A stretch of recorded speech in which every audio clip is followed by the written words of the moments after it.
but he's going to be bent to the outside.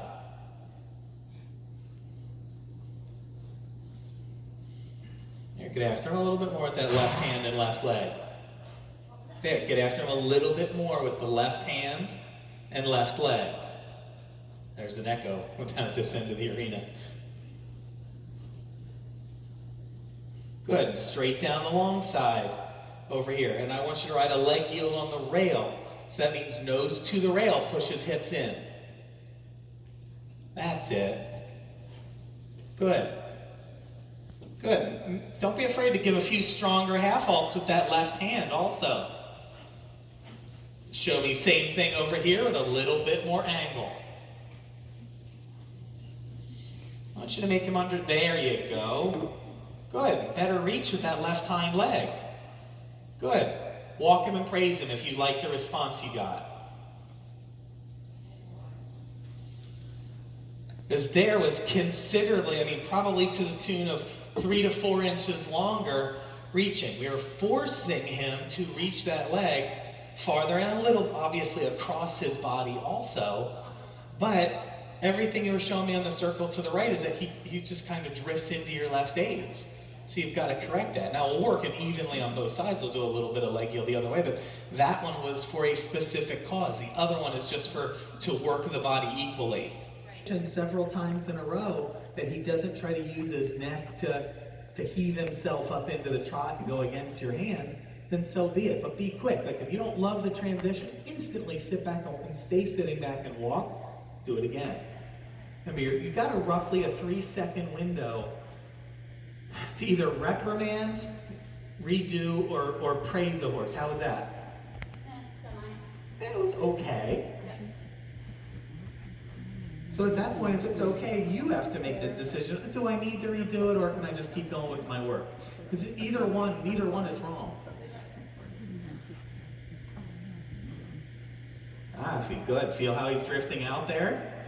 Those haunches are getting a little lost.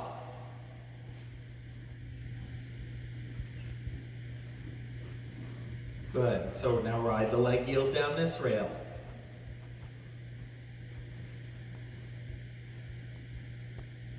Good. Don't be afraid to get after it with that right leg and maybe some stronger half halts with the right hand. Good. And the left hand is the one that's actually going to make him round.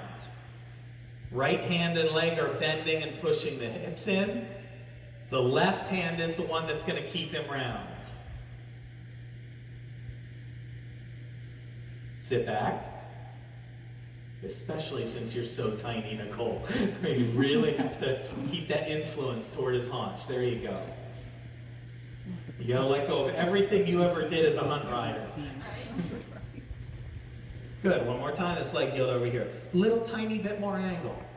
Insist on it so you can feel like, oh, okay, now I really am pushing that right hind leg under his body. Press, press, press. That's it. Good. Good. And again on the long side. Push him through. Yeah, all of a sudden he's working for a living.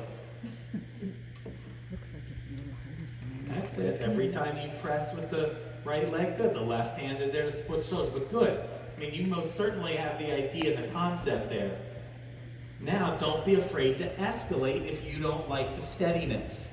That wasn't bad, but a little unsteady. You're the one sitting on it going, what's acceptable today? Now that doesn't mean that's going to be acceptable tomorrow. You're going to want better. You let him walk for a second. Sit back. Let's do the transition again for you, not him. Sit back on your ass, on your pockets. That's it. So think of ever so slightly sitting behind the vertical for your downward transition. There you go. That was good. You actually stayed vertical. You never got back, but that's fine. That's where I want you. But your tendency is to always let yourself come a little forward for those down transitions. I want your pelvis to stay active, and you ride him, and so you ride those hind legs into the down transition. When we get forward, you can't. As soon as you even get a little forward, you actually almost negate the effect of what your pelvis can do moving with the trot, okay? That's something you have to work on. That's truly where a good stretch comes from. Because you allow them to stretch and they instantly go to find that contact again. Good. That's it. Remember, keep thinking of lead with your hips. Everything you do, I want you thinking leading with your hips and not your shoulders, okay?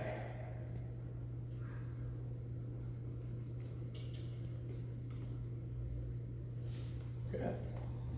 Not bad. Again, you have to gauge it. You know your horse better than I do. If you feel like he's doing a better transition, then you absolutely let him keep going with his work. Now, you tell me, what are you feeling in his body as far as straightness goes? I feel like he's too straight. Okay, does he feel like he's straight between your aids? Yeah, relatively. Okay. I mean, I feel equal weight in both reins.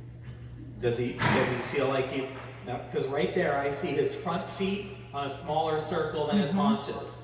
So his haunches are trying to drift out